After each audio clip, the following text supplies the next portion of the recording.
STA TV Media Syiar Islam. Bismillahirrahmanirrahim. Assalamualaikum warahmatullahi wabarakatuh. Waalaikumsalam warahmatullahi. Alhamdulillah hamdan katsiran tayyiban mubarakan fi mubarakan alaihi kama yuhibbu rabbuna wa yarda. Wa asyhadu an la ilaha illallah wahdahu la syarikalah iqraran bihi wa tauhida. Wa asyhadu anna Muhammadan abduhu wa rasuluh sallallahu alaihi wa ala alihi wa sahbihi ajma'in, amma ba'd. Kaum muslimin dan muslimat, pendengar setia Radio Syiar Tauhid Aceh 96,1 FM dimanapun Anda berada, rahimani wa rahimakumullah. Walhamdulillah, puji dan syukur yang begitu besar dan banyak kita panjatkan kepada Allah Subhanahu wa ta'ala atas segala limpahan nikmat dan karunia yang Allah Azza wa Jalla curahkan kepada kita semua hingga saat ini. Kemudian salawat teriring salam, tidak lupanya kita sanjung sajikan kepada junjungan kita Nabi besar Muhammad ibni Abdillah salawatullahi wassalamuhu alaih, kepada keluarga beliau, para sahabat beliau, serta orang-orang yang mengikuti jalan beliau hingga akhir zaman. Kaum muslimin dan muslimat yang dimuliakan Allah, walhamdulillah kembali Allah Subhanahu wa ta'ala memberikan kesempatan kepada kita semua untuk sama-sama bisa menggali peninggalan-peninggalan para ulama kita, menambah pundi-pundi pengetahuan kita tentang ilmu agama Allah Azza wa Jalla. Dan insya Allah yang menjadi tema bahasan kita di kesempatan kali ini adalah sebuah kitab yang berisikan 42 hadis pokok di dalam agama Islam yang telah dikumpulkan oleh seorang ulama besar di dalam mazhab Syafi'i yang bernama Al-Imam An-Nawawi rahimahullah, dan kitab beliau ini diberikan judul Al-Arba'in An-Nawawiyah, 42 hadis yang dikarang oleh Al-Imam An-Nawawi. Sebelum kita masuk ke dalam pembahasan hadis yang dibawakan oleh Al-Imam An-Nawawi di dalam kitab ini, ada baiknya kita mengenal terlebih dahulu siapa itu sosok Al-Imam An-Nawawi. Adapun nama lengkap beliau disebutkan oleh para ulama, beliau bernama Yahya ibn Sharaf Abu Zakaria An-Nawawi rahimahullahu ta'ala. Jadi nama beliau adalah Yahya ibn Sharaf. Beliau dinisbatkan kepada An-Nawawi karena beliau lahir dan besar di kota An-Nawah. Beliau tinggal di sana selama 28 tahun. Sehingga beliau pun dinisbatkan kepada kota tersebut, yaitu Al-Imam An-Nawawi. Dan sebagaimana hal yang kita maklumi bersama, orang yang menetap lama di sebuah daerah, maka dia akan dinisbatkan kepada daerah tersebut. Dan itu sebagaimana yang disebutkan oleh Al-Imam Ibnul Mubarak rahimahullah, barang siapa yang tinggal di sebuah kota, di sebuah negeri, paling minimal 4 tahun, maka dia sudah bisa dinisbatkan ke kota tersebut. Dan para ulama memberikan laqab kepada Al-Imam An-Nawawi ini dengan Muhyiddin, ya, yang artinya sang penghidup agama. Taib, dan laqab-laqab yang seperti ini biasa digunakan oleh para ulama di masa itu. Meskipun Al-Imam An-Nawawi sendiri tidak menyukai laqab tersebut disematkan kepada diri beliau, karena beliau merasa tidak pantas untuk dilaqabi dengan laqab yang begitu besar sebagai seorang Muhyiddin, di mana disebutkan dalam sebuah riwayat di dalam kitab Al-Adhkar beliau mengatakan, la aj'alu fi hilli man laqabani Muhyiddin. Sungguh aku tidak menghalalkan orang yang memberikan aku laqab dengan Muhyiddin. Dan tentunya ini beliau ucapkan bukan karena benci kepada orang yang memberikan laqab tersebut, namun atas dasar kerendahan hati yang dimiliki oleh Al-Imam An-Nawawi, karena beliau merasa tidak pantas diberikan laqab demikian. Dan Al-Imam An-Nawawi ini merupakan salah seorang ulama kita yang tidak menikah hingga beliau wafat. Dan sebabnya disebutkan oleh para ulama karena kesibukan beliau dengan ilmu. Lalu kalau ada yang bertanya bagaimana mungkin beliau diberikan kunyah Abu Zakaria sementara beliau tidak menikah? Ya, jawabannya karena berkunyah itu adalah salah satu dari sunnah Nabi alaihi salatu wassalam yang disunnahkan baik kepada orang yang sudah menikah maupun belum menikah. baik kepada orang yang sudah memiliki anak maupun belum memiliki anak. Karena itu disebutkan dalam sebuah hadis, Rasulullah Shallallahu Alaihi Wasallam pernah memanggil seorang anak kecil. Tatkala hewan peliharaannya mati, Nabi alaihi salatu wasallam mengatakan, "Ya Aba Umair, ma fa'alan Nughair?" Wahai Abu Umair. Kunya untuk anak kecil tersebut adiknya Anas bin Malik. Namun Nabi panggil dengan Aba Umair. Ma fa'alan Nughair? Apa yang dilakukan oleh Nughair, nama burungmu. Baik. Dan Al-Imam An-Nawawi sendiri di dalam kitab beliau Al-Majmu' Syarhul Muhadzab, beliau mengatakan wa yustahabbu takniyatu ahlil fadli min rijali wan nisa sawa'un kana lahu waladun am lah wa sawa'un kunya bi waladihi am bi ghairihi wa sawa'un kunya ar-rajulu bi abi fulan aw abi fulana wa sawa'un kunyatil mar'atu bi ummi fulan aw ummi fulana. Kata Imam An-Nawawi rahimahullah, dan disunnahkan memberi kunyah kepada lelaki ataukah wanita yang memiliki keutamaan. Kunyah itu sendiri adalah panggilan, nama panggilan yang diawali oleh kata abu maupun ummu. Misal seseorang memiliki nama anak Muhammad, maka ayahnya dipanggil Abu Muhammad. Dan ini salah satu bentuk pemuliaan orang-orang Arab ketika ingin memanggil orang lain, mereka panggil dengan kunyah mereka. Nah, kata Imam An-Nawawi, yustahabbu takniyatu ahlil fadli minar rijali wan nisa'i sawa'un kana lahu waladun am la wa sawa'un kunya bi waladihi am bi ghairi. Disunnahkan untuk memberikan kunyah, nama panggilan yang diawali oleh abu ataukah ummu kepada seorang lelaki maupun wanita yang memiliki keutamaan. Baik apakah dia telah memiliki anak maupun belum memiliki anak. Sama saja apakah dia diberikan kunyah dengan nama anaknya ataukah nama selainnya.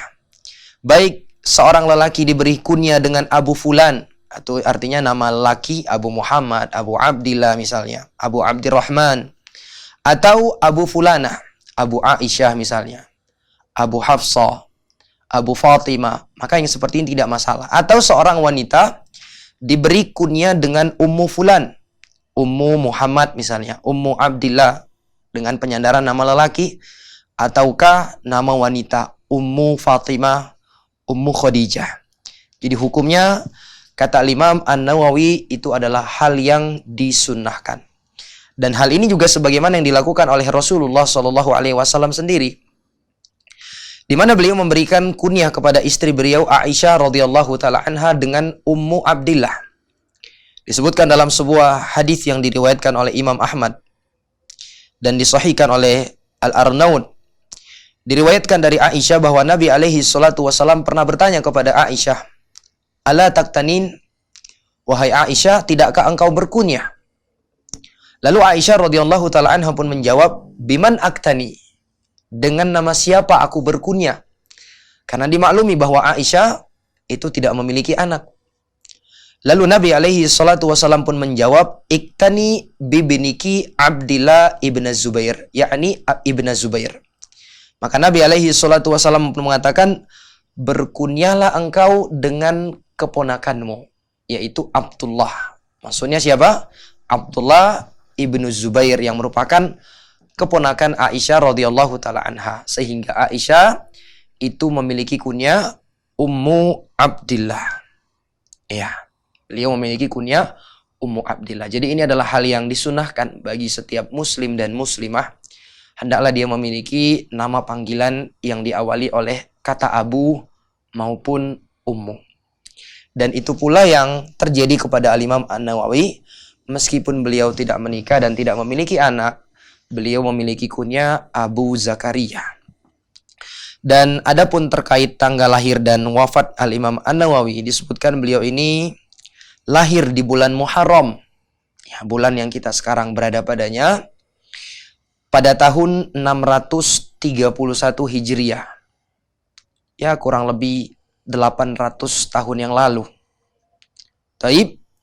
Dan beliau dilahirkan di Nawa dan beliau meninggal di bulan Rajab pada tahun 676 Hijriah di Nawa juga. Jadi kurang lebih beliau memiliki usia 45 tahun. Beliau termasuk ulama yang meninggal di usia muda. Namun meski demikian, subhanallah, Al-Imam An-Nawawi rahimahullah meskipun meninggal di usia yang cukup muda, 45 tahun, beliau telah meninggalkan khazanah ilmu kepada umat Nabi Muhammad SAW yang begitu banyak, yang manfaatnya dirasakan oleh umat Islam dari masa ke masa hingga kita hari ini, di mana beliau memiliki banyak karya ilmiah. Dan di antara karya ilmiah beliau yang paling terkenal, bahkan sebagian ulama mengatakan ini yang paling masyhur, yang paling populer di dunia, bahkan melebihi kepopuleran Sahih Bukhari, adalah kitab beliau yang berjudul Riyadhus Shalihin. Hampir tidak kita dapati ada satu masjid dari masjid-masjid kaum muslimin, melainkan di dalam masjid tersebut terdapat kitab Imam Nawawi, Riyadhus Shalihin. Dan tentunya itu kata para ulama kembali kepada keikhlasan si pengarang kitab tersebut, karena para ulama menyebutkan sebuah kaidah, makana lillahi dama wastamar, sesuatu amalan yang diperuntukkan murni mengharapkan wajah Allah, dama wastamar, maka amalan tersebut akan kekal dan akan terus-menerus ada. Berbeda dengan amalan yang dilakukan atas dasar ingin mendapatkan pujian orang, maka sebagaimana yang Allah Subhanahu wa taala sebutkan, maka dia akan menjadi bagaikan buih di lautan. Para ulama menyebutkan banyak karya-karya ilmiah yang ditinggalkan oleh Al-Imam An-Nawawi. Di antaranya adalah kitab yang akan kita bahas ini, yaitu Al-Arba'in An-Nawawiyah, yang berisi 40 hadis pokok. Begitu juga di antara karya beliau ada Riyadhus Shalihin. Di antara karya beliau yang lainnya adalah kitab Al-Minhaj, Syarah Sahih Muslim, kitab tersahih kedua yang pernah dikarang oleh manusia, yaitu Sahih Muslim. Dan Al-Imam An-Nawawi memiliki kitab Al-Minhaj ini sebagai kitab yang berisikan penjelasan hadis-hadis yang datang yang ada di dalam Sahih Muslim. Begitu juga di antara kitab beliau adalah At-Taqrib wa Taysir fi Ma'rifatis Sunan Al-Bashir An-Nadhir. Begitu juga di antara kitab beliau adalah Minhajut Talibin. Di antara lainnya kitab beliau adalah Raudatut Talibin. Kitab lainnya yang juga tidak kalah terkenalnya adalah Al-Majmu' Syarhul Muhadzab, kitab yang dimiliki oleh Al-Imam An-Nawawi. Di antara kitab lainnya adalah At-Tibyan fi Adabi Hamalatil Quran. Kitab lainnya adalah kitab Al-Adhkar sendiri, yang kitab yang cukup masyhur, yang berisikan tentang kumpulan doa-doa dan zikir-zikir yang dimuat oleh Al-Imam An-Nawawi rahimahullah. Dan masih banyak kitab-kitab lainnya yang dimiliki oleh Al-Imam An-Nawawi. Dan ini menunjukkan kepada kita semua, para kaum muslimin dan muslimat yang dimuliakan Allah, bahwa yang menjadi tolak ukur di sisi Allah Subhanahu wa taala adalah keberkahan usia. Bukan hanya sekedar panjang usia. Jadi umur itu yang menjadi penentunya itu adalah kualitasnya, bukan hanya sekedar dilihat kepada kuantitas. Sehingga Al-Imam An-Nawawi di usia beliau yang bisa terbilang meninggal dalam kondisi muda, beliau telah meninggalkan karya ilmiah yang begitu banyak. Coba bandingkan dengan diri kita hari ini. Kita sudah hidup puluhan tahun, namun tidak ada satupun karya ilmiah yang kita tinggalkan yang insya Allah bisa bermanfaat kepada kaum muslimin. Apa yang membuat itu beda? Keberkahan umur yang Allah berikan kepada mereka, para ulama kita. Contoh lain sebut saja Sa'ad bin Mu'adz. Beliau meninggal di usia 37 tahun dan beliau masuk Islam di usia 30 tahun. Hanya 7 tahun beliau masuk ke dalam agama Islam. Sa'ad bin Mu'adz, sahabat Nabi. Tapi perhatikan, tatkala Sa'ad bin Mu'adz itu meninggal, Rasulullah SAW mengatakan, ihtazza arsyur rahman li mauti Sa'ad. Sungguh arsy Allah Subhanahu wa taala itu bergetar lantaran kematian Sa'ad. Subhanallah. Maka kita memohon dan berdoa kepada Allah Subhanahu wa taala agar Allah Subhanahu wa taala memberikan keberkahan pada umur kita, memberikan keberkahan kepada harta kita, memberikan keberkahan kepada keluarga kita, memberikan keberkahan kepada ilmu pengetahuan yang telah kita miliki. Karena ketika sesuatu itu telah diberkahi oleh Allah, yang sedikitnya akan cukup dan banyaknya akan bermanfaat. Berbeda kalau sekiranya suatu hal yang Allah berikan kepada seorang hamba namun tidak diberkahi, sebanyak apapun dia tidak akan memberikan manfaat dan tidak akan memberikan rasa cukup kepada seorang hamba. Harta sebanyak apapun dia, kalau nggak berkah, tidak akan membawa manfaat, tidak akan membawa kebaikan, tidak akan membuat pelakunya merasa cukup. Itu ciri-ciri harta tidak berkah. Tapi kalau sekiranya harta tersebut diberkahi oleh Allah, sedikitnya akan cukup, banyaknya akan memberikan manfaat. Nah, kitab yang akan kita bahas ini, kitab yang berjudul Ar-Arba'in An-Nawawiyah. Kitab ini berisi 42 hadis. Namun yang menjadi istimewanya, banyak para ulama kita mengumpulkan hadis-hadis yang berjumlah 40 hadis. Karena memang telah disebutkan dalam sebuah hadis tentang keutamaan menghafal 40 hadis Nabi. Walaupun hadis tersebut adalah hadis yang lemah. Namun kalau kita melihat amalan para ulama kita, banyak di antara mereka yang memang sengaja mengumpulkan sebuah hadis-hadis Nabi dalam sebuah kitab yang berjumlah 40 hadis. Namun subhanallah, menjadi poin istimewanya kitab Al-Imam An-Nawawi ini, kalau kita melihat karya-karya para ulama, mereka mengumpulkan 40 hadis itu dalam satu bidang tertentu. Ada yang mengumpulkan 40 hadis dalam pembahasan akidah. Ada pula yang mengumpulkan 40 hadis dalam pembahasan jihad. Ada yang mengumpulkan 40 hadis fi tarbiyatil aulad, di dalam pembahasan pendidikan anak. Ada pula yang mengumpulkan 40 hadis fi ahkamin nisa, yang berkenaan tentang hukum-hukum yang khusus bagi wanita. Namun adapun hadis-hadis yang dimuat oleh Al-Imam An-Nawawi di sini, dia adalah hadis yang telah lulus sensor, ya kalau bahasa kita, masuk ke dalam hadis-hadis memenuhi kriteria jawami'ul kalim.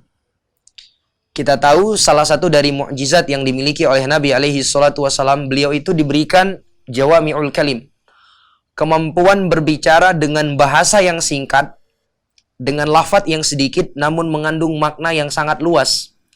Dan 42 hadis ini, itu semua masuk kriteria jawami'ul kalim. Hadis-hadis yang lafadznya singkat namun memiliki kandungan makna yang sangat luas.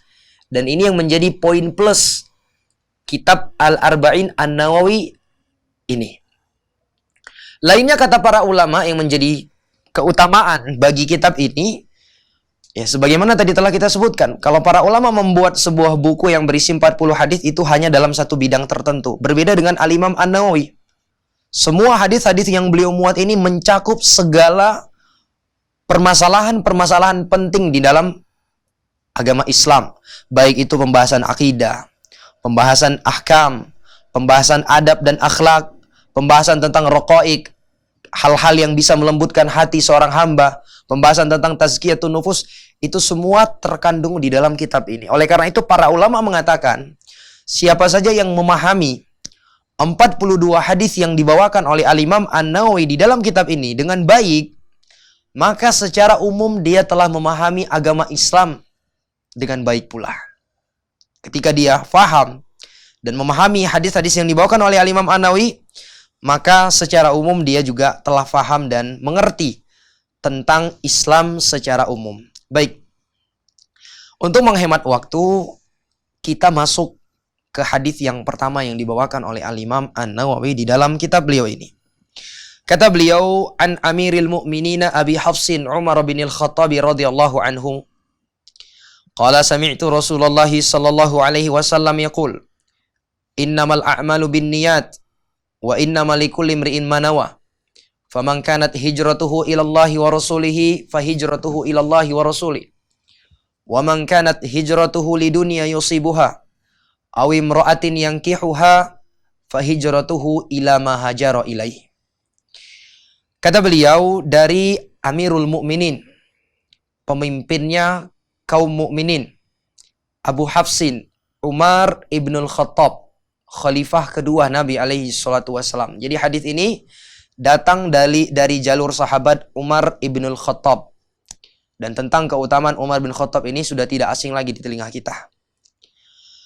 Kata beliau, aku pernah mendengar Nabi alaihi salatu wassalam bersabda, sesungguhnya seluruh amalan itu tergantung kepada niatnya. Dan setiap orang hanya akan mendapatkan sesuai dengan apa yang dia niatkan. Wa man kanat hijratuhu faman kanat hijratuhu ilallahi wa rasuli. Maka barang siapa yang berhijrah kepada Allah dan Rasulnya karena Allah, fahijratuhu ilallahi wa rasuli, maka hijrahnya akan sampai kepada Allah dan Rasulnya. Dan barang siapa yang hijrahnya lidunya yusibuha, karena tujuan dunia yang ingin dia raih, aw imra'atin yankihuha, atau karena seorang wanita yang ingin dia nikahi, fahijratu ila ma hajara ilai, maka hijrahnya akan sampai kepada apa yang dia niatkan. Muttafaqun alaihi. Hadis ini merupakan hadis yang sahih yang diriwayatkan oleh Al-Imam Al-Bukhari dan Al-Imam Muslim. Baik para kaum muslimin dan muslimat yang dimuliakan Allah, hadis ini merupakan hadis yang sangat agung. Yang kata para ulama, ahadul ahadits allati yadurud dinu 'alaiha. Salah satu dari hadis-hadis yang agama Islam itu berporos kepadanya. Oleh karena itu disebutkan oleh Al-Imam Ibnu Rajab rahimahullahu taala di dalam kitab beliau Jami'ul Ulum wal Hikam, faruya an Syafi'i annahu qala hadzal haditsu thuluthul ilm yadkhulu fi 70 baban minal fiqhi. Kata diriwayatkan dari Al-Imam Asy-Syafi'i Muhammad ibn Idris rahimahullah, beliau mengatakan hadzal hadits thuluthul ilm. Hadis ini merupakan sepertiga dari ilmu.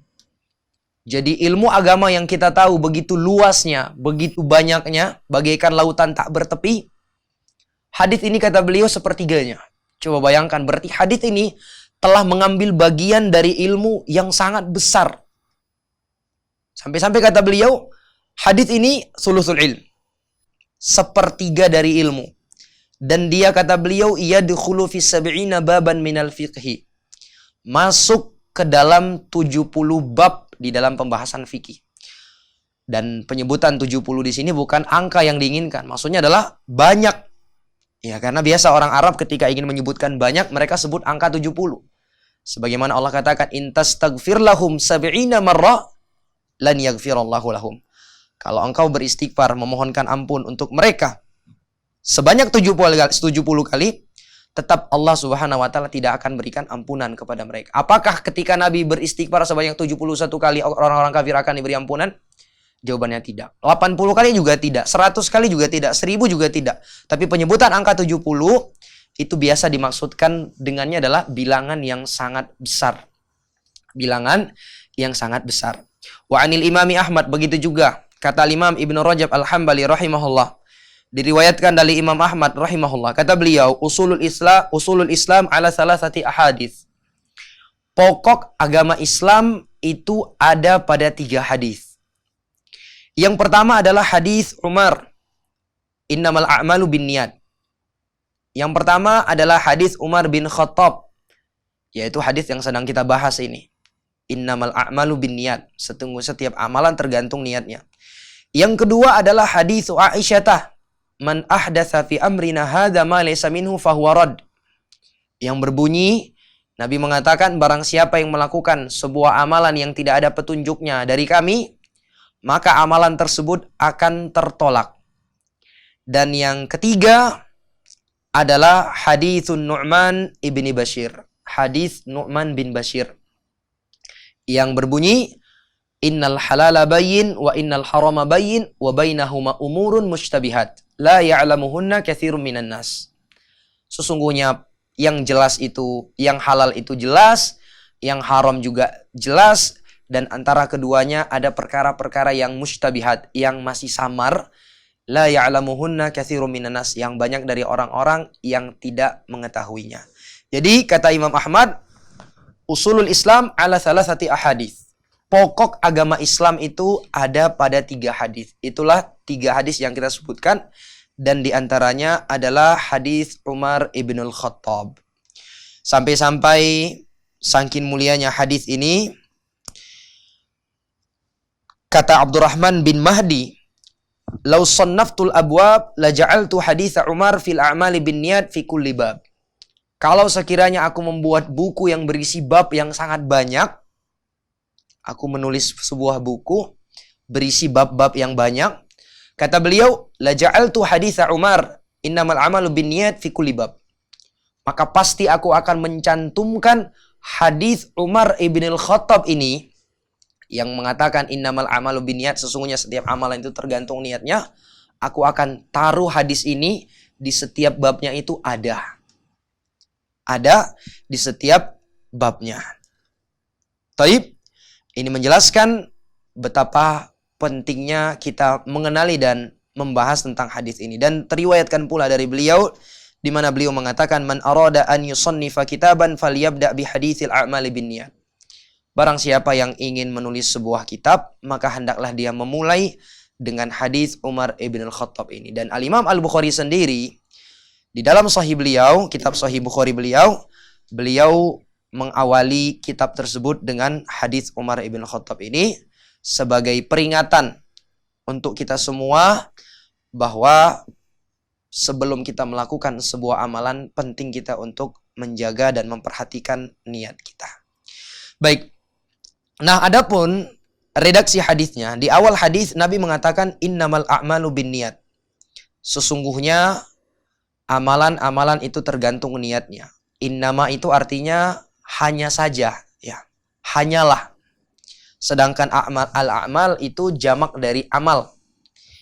Yang artinya setiap amalan-amalan tergantung niatnya. Dan kalimat amal di sini kata para ulama berlaku secara umum, mencakup 3 hal. Perbuatan, perkataan, dan pikiran. Jadi Nabi alaihi salatu wasallam memberikan peringatan bahwasanya kegiatan seorang muslim itu berdasarkan niatnya. Baik itu perbuatan, perkataan, pikiran dia. Yang menjadi tolak ukur di sisi Allah Subhanahu wa taala adalah masalah niatnya. Oleh karena itu kaum muslimin dan muslimat yang dimuliakan Allah, tatkala kita hendak berbuat sesuatu, hendak berkata sesuatu, hendak berpikir, maka jadikan itu semua kita niatkan karena Allah Subhanahu wa taala. Karena segala sesuatunya itu diukur dari niat yang ada di dalam hati kita. Baik. Dan contoh yang paling nyata tentang bagaimana pikiran itu bisa mendatangkan pahala dan bisa mendatangkan dosa. Dia mendatangkan pahala ketika diniatkan karena Allah, dan dia bisa mendatangkan dosa ketika bertentangan sesuai dengan apa yang Allah inginkan, tergantung niatnya, adalah kisah Al-Walid ibn al-Mughirah. Bagaimana Al-Walid ibn al-Mughirah itu berusaha berpikir bagaimana dia bisa mencela Al-Quranul Karim. Di awal-awal dakwahnya Nabi alaihi salatu wasalam, Allah Subhanahu wa taala sebutkan innahu fakkara wa qaddar. Sesungguhnya dia telah berpikir, memikirkan, wa qaddar, dan berusaha untuk menetapkan. Faqutila kaifa qaddar. Dan celakalah dia, kata Allah Azza wa Jalla, bagaimana mungkin dia bisa menetapkan. Jadi Walid ibn al-Mughirah divonis oleh Allah Subhanahu wa taala celaka karena apa? Dia berpikir, berupaya bagaimana dia bisa mencela Al-Quran. Sebaliknya orang yang berusaha menggunakan pikirannya untuk kejayaan Islam, untuk kemaslahatan Islam, untuk kebaikan kaum muslimin, maka pikiran-pikiran yang tadi dia utarakan itu akan bernilai pahala di sisi Allah Subhanahu wa taala. Ya. Dan meskipun orang-orang tidak mengetahui apa yang kita pikirkan, orang tidak bisa melihat, tidak bisa mendengar apa yang kita pikirkan, akan tetapi Allah Subhanahu wa taala itu Maha tahu apa yang kita pikirkan. Taib, apakah karena Allah ataukah bukan? Oleh karena itu ketika Allah Subhanahu wa taala menceritakan tentang hamba-hambanya yang ulul albab, orang-orang yang mereka itu memiliki hati, orang-orang yang memiliki akal, Allah Subhanahu wa taala katakan inna fi khalqis samawati wal ardi wa ikhtilafil laili wan nahari la ayatin liulil albab. Sesungguhnya pada penciptaan langit dan bumi, persilih gantian siang dan malam, itu terdapat tanda-tanda kebesaran Allah liulil albab, bagi orang-orang yang memiliki akal. Siapa mereka orang-orang yang memiliki akal yang Allah puji di dalam ayat ini? Allah sebutkan ciri-ciri mereka, alladzina yadhkurunallaha qiyaman wa qu'udan wa ala junubihim wa yatafakkaruna fi khalqis samawati wal ard. Rabbana ma khalaqta hadza batilan subhanaka faqina adzabannar. yaitu mereka yang senantiasa berzikir kepada Allah tatkala berdiri, tatkala duduk, tatkala mereka berbaring. Apapun kondisi mereka, mereka berzikir kepada Allah, mereka ingat kepada Allah. Wa yatafakkaruna fi khalqis samawati wal ard. Dan mereka senantiasa memikirkan tentang penciptaan langit dan bumi, bagaimana Allah menciptakan langit dan bumi ini dengan begitu sempurnanya. Mereka pikirkan itu. Sehingga dengan pemikiran mereka melahirkan rasa takut mereka kepada Allah, sehingga keluarlah dari lisan mereka, Rabbana ma khalaqta hadza batilan subhanaka faqina adzabannar. Wahai Rabb kami, tidaklah Engkau menciptakan ini semua sia-sia ya Allah. Tidaklah Engkau ciptakan langit, bumi, gunung-gunung, lautan ini sia-sia. Enggak mungkin ya Allah. Subhanak, maha suci Engkau ya Allah. Faqina adzabannar. Maka jagalah kami ya Allah dari api neraka. Lihat bagaimana Allah Subhanahu wa taala memuji orang-orang yang menggunakan pikirannya untuk apa? Untuk merenungi kebesaran Allah Subhanahu wa taala. Oleh karena itu kaum muslimin dan muslimat yang dimuliakan Allah, seseorang itu hendaklah tidak membuang-buang waktunya dalam perkara yang sia-sia. Tidak dia jadikan segala aktivitas dia karena Allah Subhanahu wa taala. Perbuatan dia, pikiran dia dijadikan karena Allah. Perkataan juga demikian. Perkataan ketika dia dikatakan, diucapkan, mengharapkan wajah Allah, bahkan dia akan menjadi sumber pahala. Bukankah Nabi alaihi salatu wasallam mengatakan al-kalimatu thayyibah shadaqah? Kata-kata yang baik itu bernilai sedekah. Kapan? Ketika diniatkan karena Allah. Seorang ketemu dengan saudaranya, ketemu dengan temannya, sekedar dia mengatakan, "Kaif hal?"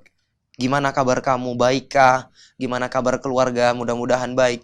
Hanya sekedar dia bertanya tentang kabar, tapi diniatkan karena Allah, ini bernilai sedekah. Sebaliknya ucapan ketika diniatkan bukan karena Allah, maka dia akan bernilai dosa di sisi Allah Subhanahu wa ta'ala. Begitu juga perbuatan. Perbuatan, kecil besarnya perbuatan tersebut, yang menjadi tolak ukur utamanya itu adalah niat. Tidakkah kita melihat, mendengar ketika Nabi alaihi salatu wasallam pernah bersabda, "La tahqiranna minal ma'rufi syai'an walau an talqa akhaka biwajhin talq." Janganlah engkau meremehkan kebaikan sekecil apapun itu, meskipun hanya sekedar engkau ketemu dengan saudaramu, lalu engkau tersenyum. Engkau apa? Ketemu dengan saudara, engkau tersenyum. Dan tentunya senyuman ini tergantung niat. Ada orang yang senyumnya itu dilakukan untuk menghormati saudaranya. Ada orang yang senyumnya ingin menanamkan kegembiraan kepada saudaranya. Maka tentu orang yang senyum dengan niatan seperti ini, dia mendapat pahala. Tapi kalau ternyata dia senyum, tujuan senyumnya itu untuk merendahkan. Kan ada orang senyum tujuannya untuk merendahkan. Senyum sinis. Iya. Senyum menampakkan ketidaksukaan kepada orang lain. Maka tentunya seseorang akan dinilai sesuai dengan niatnya. Sesuai dengan niatnya. Jadi sekali lagi, kita harus ketahui bahwa hidup kita ini singkat. Kita harus manfaatkan setiap aktivitas kita, bahkan perkara-perkara yang mubah sekalipun bisa bernilai pahala. Sebagaimana nanti akan datang pembahasannya fungsi niat. Perkara yang mubah sekalipun, kita olahraga misalnya. Kita niatkan dengan olahraga agar tubuh kita sehat. Kita semangat ibadah kepada Allah, semangat ikut pengajian, semangat belajar agama, maka insya Allah olahraga kita itu bernilai pahala. Demikian. Wallahu a'lam bishawab. Sekali lagi ini menunjukkan kepada kita betapa pentingnya kita untuk meniatkan segala sesuatunya itu karena Allah. Ucapan kita, perbuatan kita, serta apa yang ada di dalam pikiran kita juga kita niatkan karena Allah. Rasulullah Shallallahu Alaihi Wasallam pernah bersabda di dalam hadisnya, "Faman hamma bihasanatin falam ya'malha katabahallahu indahu hasanatan kamilah." Barang siapa yang sudah berkeinginan untuk melakukan sebuah kebaikan, namun dia nggak jadi melakukan, hanya sekedar niat, maka Allah akan catat untuk hamba tersebut di sisi Allah hasanatan kamilah, satu kebaikan yang sempurna, satu kebaikan yang sempurna. Nah, wallahu ta'ala alam bisawab. Hanya ini dulu yang bisa kita sampaikan di pertemuan kita kali ini. Insya Allah kita akan lanjutkan bahasan kita masih di hadis yang pertama di pertemuan yang akan datang. Mudah-mudahan Allah Subhanahu wa taala senantiasa memberikan taufik dan hidayahnya kepada kita semua, memudahkan setiap langkah kita di dalam kebaikan dan memalingkan kita semua dari segala dosa dan kejelekan. Amin ya rabbal alamin. Saya akhiri dengan doa kafaratul majlis. Subhanakallahumma rabbana wa bihamdika asyhadu an la ilaha illa anta astaghfiruka wa atubu ilaik. Wassalamualaikum warahmatullahi wabarakatuh.